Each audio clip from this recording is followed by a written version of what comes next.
Hello students, आज हम discuss करेंगे बेटा केमिकल काइनेटिक्स के 1 मार्क्स एंड 2 मार्क्स क्वेश्चंस हैं जो कि एग्जाम में आपसे पूछे जाते हैं। कुछ इंपॉर्टेंट क्वेश्चंस हैं आज जो डिस्कस हो रहे हैं बेटा। लाइक फर्स्ट क्वेश्चन है कि rate determine step of the reaction हम किसको बोलते हैं। तो जो बेटा हमारा रेट डिटरमाइन स्टेप रिएक्शन किसी भी कॉम्प्लेक्स रिएक्शन, कॉम्प्लेक्स मतलब जो एक से ज्यादा स्टेप्स में होती है, तो उसमें एक स्टेप हमेशा स्लोएस्ट स्टेप होता है एंड स्लोएस्ट स्टेप को हम क्या बोलते हैं, RDS. RDS means rate determine step. Next है for the gaseous reaction what is the unit of rate of reaction. बेटा रेट ऑफ रिएक्शन होता है क्या, rate of reaction is equal to change in concentration of reactant with respect to time. But अगर हमारा reactant gas state में है तो हम कॉन्सेंट्रेशन टर्म यूज ना करके हम गैस को किस में एक्सप्रेस करेंगे, या तो एटमॉस्फेयर में या बार में, पास्कल में। मींस हम प्रेशर की यूनिट लेंगे ना कि कॉन्सेंट्रेशन टर्म हम यूज करेंगे। और पर यूनिट टाइम है तो टाइम अगर आप सेकंड में ले रहे हैं तो यूनिट क्या हो जाएगी, एटमॉस्फेयर पर सेकंड।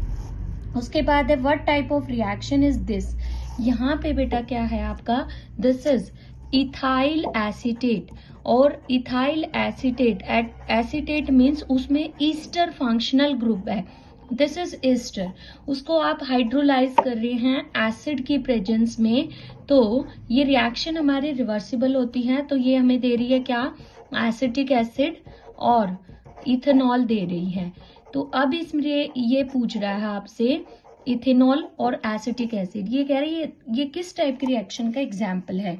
तो बेटा जिस रिएक्शन में हमारा जो वाटर है वो रिएक्टेंट का काम करता है, तो वाटर की कंसंट्रेशन में during the reaction negligible change होता है। तो हमारी जो रेट ऑफ रिएक्शन है वो वाटर की कंसंट्रेशन पे डिपेंड नहीं होगी, बल्कि इथाइल एसीटेट की कॉन्सेंट्रेशन पे डिपेंड करेगी। तो ये किस टाइप की रिएक्शन होती है बेटा, this is pseudo first order reaction. ये आपका 2 मार्क्स क्वेश्चंस भी आपका एग्जाम में आता है कि what do you mean by pseudo first order reaction. तो वो जो अपीयरेंस तो देती हैं हायर ऑर्डर की, बट एक्चुअल में वो क्या होती हैं, लोअर ऑर्डर में एग्जिस्ट करती हैं। तो hydrolysis of ethyl acetate is the example of pseudo first order reaction. Next, write the expression showing the change in concentration with time in exponential form of the first order.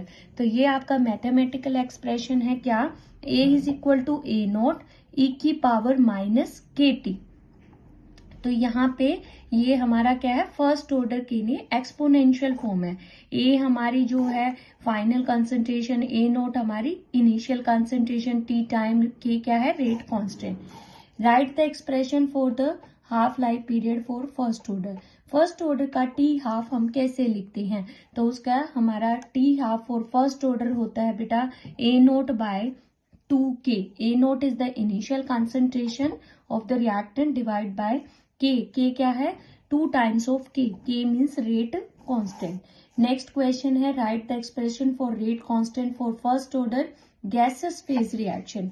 तो gases phase के लिए हम क्या लेते हैं बेटा, क्योंकि इन्होंने क्या बोला, गैस फेज। तो गैस फेज में कॉन्सेंट्रेशन टर्म यूज ना होके प्रेशर यूज होगा, और उसका अगर हम डेरिवेशन करते हैं तो K is equal to 2.303 T log P naught by 2P naught minus PT। P naught क्या हमारी initial pressure, PT is the final. Next है write the expression for rate constant and activation energy. तो ये हमारी जो rate constant और activation energy में जो एक्सप्रेशन होता है वो कौन सी इक्वेशन देती है, अर्नियस इक्वेशन। अर्नियस इक्वेशन का मैथमेटिकल एक्सप्रेशन होता है K is equal to A exponential form minus EA by RT।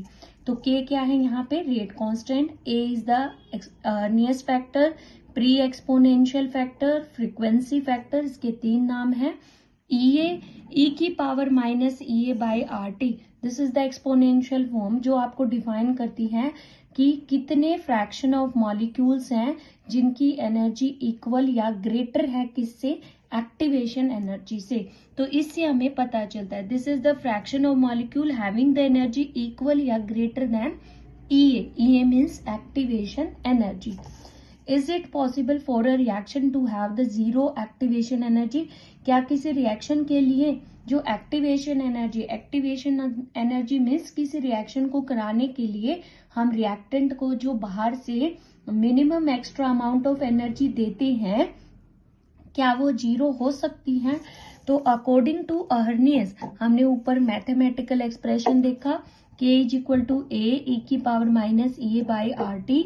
अगर ए एक्टिवेशन जीरो हो गया तो एक्सपोनेंशियल फॉर्म जीरो, तो 1 के इक्वल, तो क्या हो जाएगा हमारा रेट कांस्टेंट ए के इक्वल हो जाएगा। ए मीन्स कॉलिजन फ्रीक्वेंसी के इक्वल हो जाएगा।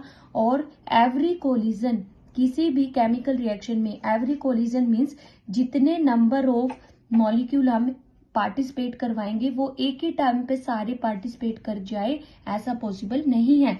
और इससे तो क्या हो जाएगा कि रेट कांस्टेंट कोलिजन फ्रीक्वेंसी के इक्वल हो जाएगा। अगर एक्टिवेशन एनर्जी जीरो है तो every collision result into the chemical, यानी कि सारे रिएक्टेंट प्रोडक्ट में कन्वर्ट हो जाएंगे, जो कि पॉसिबल नहीं है। तो इसीलिए एक्टिवेशन एनर्जी कभी भी जीरो नहीं होगी।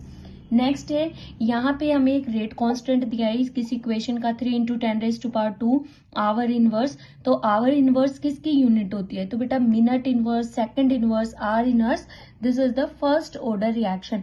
ये आपको वैल्यू के पीछे जो यूनिट है इससे हमें डिफाइन हो रहा है कि ये फर्स्ट ऑर्डर रिएक्शन है। तो अगर आपको बेटा ये क्वेश्चंस जो हैं अगर आपको पसंद आए हों, अच्छे लगे हों, तो आप इनको अच्छे से पढ़ें।